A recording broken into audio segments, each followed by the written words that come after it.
Supreme court में आप जानते हैं कि जनहित याचिकाएं दायर की जाती हैं। सुप्रीम कोर्ट में जनहित याचिकाएं दायर करने का यह सिलसिला जारी रहता है। जो भी चाहता है वो एक जनहित याचिका दायर कर देता है सुप्रीम कोर्ट में। सुप्रीम कोर्ट को अगर लगता है कि यह जनहित याचिका सुनवाई योग्य है तो उस पर सुनवाई की जाती है, और अगर सुप्रीम कोर्ट को लगता है कि यह जनहित याचिका सुनवाई योग्य नहीं है, यानी इसकी समाअत नहीं होनी चाहिए, इस पर टाइम वेस्ट नहीं करना चाहिए, तो सुप्रीम कोर्ट उसको खारिज कर देता है। लेकिन जनहित याचिका दायर करने का अधिकार सभी को है। तो ऐसे में एक ऐसी जनहित याचिका सुप्रीम कोर्ट में दायर की गई कि जिसमें गोश्त खाने वालों के लिए एक बड़ी खबर है, और खबर यह है कि जिन लोगों ने यह जनहित याचिका दायर की उन्होंने यह मांग की है सुप्रीम कोर्ट से कि जो लोग गोश्त खाते हैं और जानवरों को काटते हैं उस पर पाबंदी लगनी चाहिए। उन लोगों को लैब जनरेटेड गोश्त की तरफ स्विच कर लेना चाहिए, मीट की तरफ स्विच कर लेना चाहिए, और जानवरों की कटाई पर रोक लगनी चाहिए। जानवरों का जो जिंदगी जीने का अधिकार है वो उनको मिलना चाहिए। लेकिन इस पर सुप्रीम कोर्ट ने क्या कहा है, आज की इस खबर में आपको यही बताने वाले हैं। अगर अभी तक आपने न्यूज़मैक्स को यूट्यूब पर सब्सक्राइब नहीं किया है तो सब्सक्राइब करें, फेसबुक पर न्यूज़मैक्स को लाइक करें और वीडियो को ज्यादा से ज्यादा शेयर करें। सुप्रीम कोर्ट में कई तरह की PIL यानी जनहित याचिकाएं दायर की जाती हैं। हाल ही में मांस के सेवन पर प्रतिबंध लगाने की मांग वाली जनहित याचिका दायर की गई।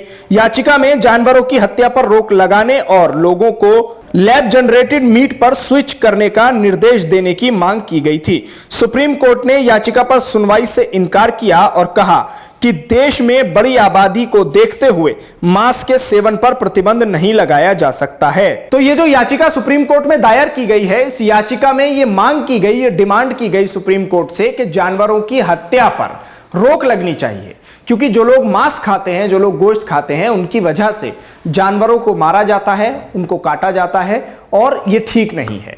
ये याचिका जब सुप्रीम कोर्ट के सामने गई तो जैसा मैंने आपसे पहले कहा कि सुप्रीम कोर्ट ये तय करता है कि सुनवाई योग्य याचिका है या नहीं है। अगर होती है तो उसको समय दिया जाता है, और अगर सुनवाई योग्य नहीं होती है तो खारिज कर दिया जाता है। और इस याचिका के साथ भी सुप्रीम कोर्ट ने यही किया। इस याचिका को सुप्रीम कोर्ट ने यह कहकर खारिज कर दिया कि मांस खाने को लेकर जानवरों की कटाई का मामला नहीं रोका जा सकता है। यह बड़ी आबादी का एक मसला है, क्योंकि बड़ी आबादी मांस खाती है। और आगे सुनेंगे आप इसमें कि क्या कुछ हुआ है कोर्ट में और क्या कुछ जजेस ने इस पर कहा है, कौन कौन जज थे जो इस मामले में जिनकी पीठ के सामने यह सुनवाई के लिए याचिका गई थी जिसको खारिज किया गया है।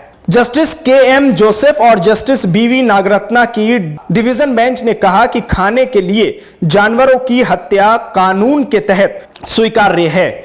ऐसे में इस पर रोक लगाया नहीं जा सकता है। तो समझा आपने, जस्टिस जोसेफ और जस्टिस BV नागरत्ना ने इस मामले पर यह जो याचिका डाली गई थी उस पर साफ तौर पे कहा कि जो याचिका डाली गई है उसमें जो बातें कही गई हैं उन बातों में साफ तौर पर यह देखा जा सकता है कि जानवरों की हत्या को रोकने की मांग की गई है। लेकिन मांस खाने की बड़ी आबादी है जो देश में मांस खाती है, गोश्त खाती है, और जानवरों की हत्या को इस प्रकार नहीं रोका जा सकता। तो जिस तरह से याचिका सुप्रीम कोर्ट में डाली गई है उस याचिका को खारिज कर दिया गया सुप्रीम कोर्ट के जरिए। शुक्रिया आप हमारे साथ इस खबर पर जुड़े। न्यूज़मैक्स को यूट्यूब पर सब्सक्राइब करें, फेसबुक पर लाइक करें, वीडियो को ज्यादा से ज्यादा शेयर करें। धन्यवाद।